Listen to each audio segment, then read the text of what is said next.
Salut les copains. Eh ben, on vous retrouve ici. Voilà, on a quitté Playa del Carmen, on a quitté notre maison de location qu'on a occupée pendant 3 mois, qui a vu naître Manao. Ouais. Ça Moi, nous je a suis contente de changer d'air, Ouais. ce changement. En fait, on était un petit peu indécis sur le sentiment à avoir quand on a quitté la maison. Hein. Ouais. Mais là, en fait, ça fait du bien. Ça fait du bien de ressortir, d'avoir notre véhicule de nouveau équipé. Voilà, ça fait du bien. Bah, d'ailleurs, aujourd'hui, on l'a complètement rééquipé. On a remis en route le système de filtration d'eau ouais. parce qu'à la base, on s'était dit, comme on veut les vendre, on s'était dit on va pas utiliser de nouveaux filtres. On les fournira pour la vente. Bon, on en fournira quand même, mais bref, on voulait pas remettre en fonctionnement. Mais là, il fait très chaud. Bon, là, il vient de pleuvoir. Donc, on profite d'un moment où on n'est pas en train frais, de ouais. dégouliner. Même si mon t-shirt est toujours trempé de sueur, en fait, et pas d'eau de pluie. Mais en fait, on boit trop de litres d'eau par jour et avec des bouteilles en plastique, mais c'est juste l'horreur en fait d'en transporter autant. Donc finalement, on a laissé tomber l'idée et on a remis en fonctionnement la station. Bon, je commence déjà à m'étaler sur d'autres sujets. En tout cas, moi, je suis très très contente parce que réellement, dans cette maison, j'ai aussi eu beaucoup de craintes, des angoisses, des crises d'angoisse que j'avais jamais fait ça avec mes problèmes. J'en ai parlé, les problèmes d'hémorroïdes, etc. Ouais, c'était compliqué, ouais. Et bah là, en fait, en étant partie, en tout cas depuis qu'on est parti, j'ai jamais refait une seule crise d'angoisse. J'ai pas eu un seul réveil la nuit en transpirant, etc. parce que j'étais en panique ou ce genre de choses. Ouais, le fait de changer d'environnement fait du bien, quoi. Ouais, je pense vraiment. En fait, là, on retrouve nos repères et donc notre véhicule qu'on rééquipe finalement. Voilà, donc on a rejoint nos amis qui habitent dans le nord du Yucatan, hein, beaucoup l'auront deviné, il s'agit d'Audrey et Sébastien, dans leur ranch, qui, voilà, ça fait plusieurs mois qu'on se parle et qu'on se dit, faut qu'on se voit, on est quand même plus très loin, et là c'était le meilleur moment pour nous. Bah, on s'était rencontrés la première fois à l'été 2019. Il y a tout juste 4 ans en fait. Ouais, c'est ça, il y a tout juste 4 ans, on les avait rencontrés pour la première fois. On était là pour la naissance de Louison. Et là, on était là pour son anniversaire, c'est 4 ans. Exactement. Et puis voilà, depuis, on s'appelle pas tous les jours. En fait, il y a des périodes où on s'est pas appelé pendant des mois, où on s'est donné des petites nouvelles, mais on est toujours resté en contact. Donc là, on en a profité pour venir voir où ils étaient installés. Voilà, donc on reste quelques jours ici, le temps pour nous que le passeport français de Manao arrive à Cancun, au consul honoraire. On a reçu un mail là, ce soir. À l'instant, oui. À l'instant, juste avant de tourner la vidéo, je regardais le téléphone et les mails et on a reçu un mail comme quoi il est arrivé à Mexico. Donc ça veut dire que maintenant il l'envoie sous enveloppe, sous pli FedEx à Cancun. Donc normalement ça va mettre 2-3 jours. Ouvrez. Donc là il y a le week-end. Donc certainement début de semaine prochaine, on sera libre de prendre la route pour rentrer. Et comme ça nous laisse un petit peu de temps. Alors en fait, les enfants et Tom, enfin Saona et Tom, ça y est, ils sont passés au projet suivant. Ils veulent qu'on rentre, ils veulent qu'on équipe le nouveau véhicule pour repartir vite. Mais moi, en fait, je suis pas encore complètement passée au projet suivant. Donc là, je voudrais qu'on aille à Rio Lagartos, qu'on fasse un dernier bivouac sur la plage, en espérant voir des tortues venir pondre avec Manao et tout ça. Mais j'ai du mal de les convaincre. Non, t'as pas du mal, on va en profiter un petit peu de ces derniers jours. De ces derniers jours, on va quand même en profiter, on va pas rester là à rien faire, même si on discute beaucoup et qu'on est pas mal occupé quand même avec un petit bébé. Hein, on est toujours occupé maintenant. Ouais, enfin, il est cool quand même. Oui, il est cool. Mais oui, on va faire ces 2-3 petits trucs avant de prendre la route du retour. Alors, c'est pas le sujet de cette vidéo. Hein. Le sujet de cette vidéo, vous l'avez vu en vignette, vous l'avez vu en titre. Eh ben, on vous en avait parlé lors de la vidéo où on avait évoqué le rapatriement éventuel. Eh ben, ça y est, nous vendons donc Bonnie et Clyde, nous vendons le Defender et la remorque Jack Bushman pour passer au projet suivant, justement. Donc, voilà. Si vous voulez plus de renseignements, si vous voulez le descriptif complet, les prix, l'équipement détaillé qu'il y a dans les véhicules, vous n'hésitez pas, vous nous écrivez à nestaautourdumonde@gmail.com et puis on vous envoie tout ça. On a créé des PDF avec tout l'équipement. Des jolis descriptifs techniques. Et si vous voulez quand même des infos parce que si vous n'avez pas vu la vidéo de présentation, on vous la met juste ici. Ça peut déjà être un bon début de voir comment il est équipé. Voilà, et on remettra le lien de cette vidéo de présentation de Bonnie et Clyde, la description complète dans la description donc de la vidéo, plus en petite suggestion de vidéo à la fin de cette vidéo. Voilà, histoire que vous ne la loupiez pas. Si jamais vous n'avez pas vu la vidéo où on parle du rapatriement, et où justement à la toute fin, donc fallait rester jusqu'au bout pour avoir l'explication et pour qu'on vous dise qu'on vendait les véhicules, on va réexpliquer rapidement ici quand même pourquoi. En fait, lorsqu'on s'est posé à Playa del Carmen, pour les 2 mois juste avant de nous poser, en fait, le mois en cours où on s'est posé et le mois d'avant, c'était 2 mois où ça y est, grâce à nos réseaux sociaux, on était à l'équilibre financièrement. C'était même pas à l'équilibre, on avait gagné un petit peu plus que ce qu'on avait dépensé. Et ça, c'était vraiment une première, qu'on ne pioche plus dans nos économies.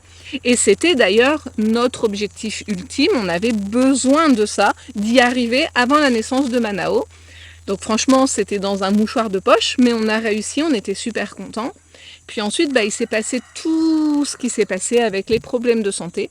Et donc, on s'est arrêté trop longtemps. De partager, effectivement, que ce soit ici ou sur Instagram.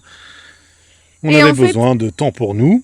Voilà, c'était compliqué, on n'était pas en mesure de partager, on est resté beaucoup dans la maison, j'étais pas en mesure de sortir.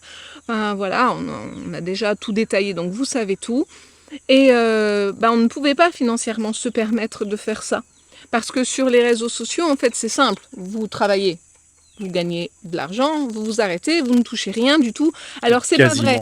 Il y a des chaînes, je pense, qui peuvent avoir une traîne avec des vidéos qui tournent en arrière-plan, en quelque sorte, et qui rapportent quand même tous les mois de l'argent. Ça nous avait fait ça un petit peu avec Nestaman au début, quand on avait présenté Nestaman. Mais là, nous, c'est pas le cas. Là, on n'a pas de vidéo comme ça qui nous laisse une traîne derrière. Donc là, si on travaille pas, on touche pas d'argent. Donc, si on vend les véhicules, c'est essentiellement pour l'argent, parce qu'on a besoin de récupérer ces sous pour pouvoir continuer. Alors après, nous, on a déjà dit plusieurs fois on se fichait de la monture, l'important c'était le voyage et de partager en famille en fait. On a déjà voyagé avec un camion d'expédition, on a voyagé en camping-car, là on voyage en 4x4 et remorque d'expédition. On aime bien changer aussi. Et en fait on a pris du plaisir avec chaque véhicule. Tout à fait. Ils ont tous leurs avantages et leurs inconvénients. Ils sont même pas comparables les uns aux autres parce que trop différents en fait. Il y a une petite citation que j'avais créée il y a déjà un petit moment, c'était « Peu importe la monture tant qu'il y a l'aventure ». C'est joli, hein? C'est vrai, ça fait longtemps que tu ne l'avais pas dit. Je viens de m'en souvenir à l'instant. Enfin voilà, donc vous l'aurez compris, on aura un véhicule beaucoup moins onéreux pour le nouveau départ, mais on s'en fiche. C'est vraiment pas grave. Là, ce qu'on veut, c'est une destination qui va nous changer complètement, qui va envoyer du lourd, et une destination où en fait on n'aura pas besoin de repasser à des endroits qu'on a déjà fait plusieurs fois pour atteindre un point. Là, par exemple, si on se tenait au plan de départ, qui était d'aller en Alaska en 2024. À l'été, ouais. On repasse au Mexique, on repasse aux États-Unis, sur des lieux magnifiques, certes. Ah oui. Mais qu'on a déjà fait. Et on se rend compte certainement dans notre vie, mais oui, mais peut-être avec Manao aussi, quand il sera plus grand, en fait, pour qu'il découvre également ces lieux-là. Mais en fait, on se rend compte que quand c'est du réchauffé, entre guillemets, moi, je trouve qu'il y a moins de plaisir, dans le sens où c'est pas nouveau, c'est pas de la découverte. Il y a moins d'étincelles dans les yeux. Il y a moins d'étincelles dans les yeux. Et là, on a envie de retrouver des étincelles. Pourquoi ? Parce que Saona a aussi 15 ans et que on est bien conscient qu'on se rapproche dangereusement du moment où on va se poser pour ses études. Et est-ce qu'on voyagera entre elle quand elle sera à la fac ou les études des garçons, peut-être même pas. Donc là on parle de Saona parce que c'est l'aîné en fait. Mais voilà, là on se rapproche, on sait que bientôt on va s'arrêter. J'espère pas trop longtemps et tout ça, mais on s'arrêtera forcément. Pour qu'elle fasse ses études. Et donc on a envie de nouveau, de découverte avec beaucoup d'étincelles dans les yeux et pas de réchauffer. Donc voilà pourquoi on a pris cette grande décision. Et alors la décision, donc c'est le retour en France aussi, hein, pour pouvoir commencer à te soigner toi par rapport aux problèmes que tu as eus, préparer un nouveau véhicule et repartir. La meilleure solution pour nous serait donc de rapatrier nos véhicules. On a étudié les différents tarifs de shipping retour depuis les ports de Veracruz ou de Baltimore. Voilà, on a fait une bonne étude et la meilleure solution pour nous serait de rapatrier toutes nos affaires parce qu'il y a quand même beaucoup de choses dans la remorque qui sont à nous et qu'on aimerait récupérer et de les vendre en France. Voilà, pour nous ce serait la meilleure solution. Maintenant, il existe une autre possibilité, c'est de séparer la vente de nos véhicules, de vendre séparément donc le Defender et la remorque. Et la remorque qu'on rapatriera en France et qu'on vendra en France, mais le Defender qu'on pourrait vendre au Canada, au Québec. Voilà, on a un contact avec un importateur grâce à des amis qui nous ont filé ce contact. Et c'est possible. Voilà, comme il a plus de 15 ans, c'est possible de l'importer au Canada et de le vendre là-bas. Donc, si on a l'opportunité... Par contre, notre remorque européenne, comme elle n'a pas de certificat de conformité américain, en fait, il s'est renseigné. Il était même pas sûr parce que c'était la première fois qu'on lui posait cette question. Donc, il s'est renseigné auprès des douanes. Et en fait, c'est impossible d'importer notre remorque au Canada, de la faire immatriculer. Alors, par contre, comme c'est pas un véhicule motorisé, on pourrait la vendre à des Français, par exemple. Il n'y a pas besoin de contrôle technique. Il n'y a pas besoin de contrôle technique, il pourrait tout à fait à distance faire la carte grise. Mais ça, c'est pas possible pour le DEF, parce que lui, il lui faut un contrôle technique de moins de 6 mois pour pouvoir avoir la carte grise. Donc, bref, si vous êtes intéressé, il y a différentes possibilités.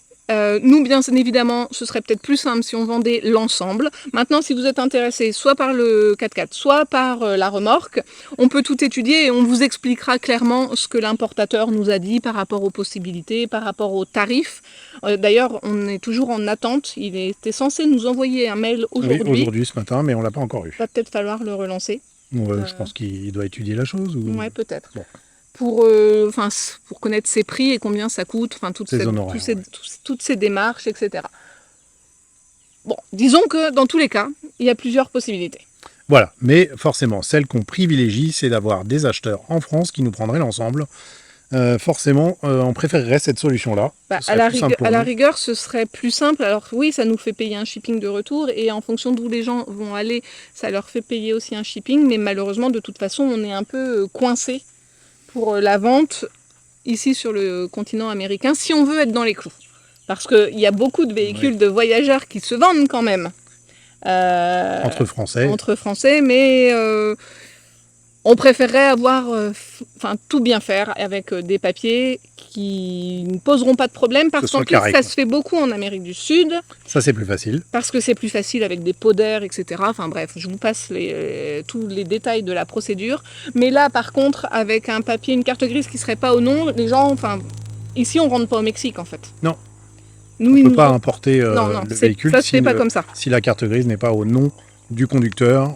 Et déjà même pour payer, il faut que la carte bancaire soit au même nom que le conducteur, que la carte grise. Et nous, c'est ce qui avait posé souci parce que la carte bleue qu'on voulait utiliser, elle était à mon nom, alors que pourtant sur la voiture, les deux véhicules, on est tous les deux propriétaires et il y a nos deux noms en propriétaire 1 et 2. Et même là, ce n'était pas passé. Donc bref. Voilà. Bon, pour que les choses soient carrées, il faut que ça se passe comme ça. Et pour que les futurs acquéreurs ne se retrouvent pas coincés à la frontière, en fait, parce que sinon, c'est un peu bête. Et puis, on a peut-être des voyageurs, là, des futurs voyageurs en France qui aimeraient notre véhicule pour partir ailleurs dans le monde qu'en Amérique du Nord, que ce soit en Amérique du Sud, en Afrique, en Europe, de l'Est, pourquoi pas. Enfin, peu importe où, finalement, il peut aller partout, ce véhicule. Exactement. Voilà, les copains. Je crois qu'on a tout dit. Encore une fois, si vous êtes intéressé donc par les véhicules et que vous voulez revoir vraiment le détail de ces véhicules qu'on avait fait en vidéo ici dans le Quintanaro, on vous remet le lien dans la description de la vidéo, on vous remet le lien à la fin de cette vidéo et donc il y avait le petit lien en début de vidéo. Non, on peut pas le mettre deux fois. Et non. Ah ok. Je peux pas mettre la même vidéo deux fois. Voilà, je crois qu'on a tout dit. Bon, alors on a déjà assez parlé. Et on vous dit à dimanche. À dimanche. Salut, bisous. Bye bye. Bye bye. We'll make it somehow. We can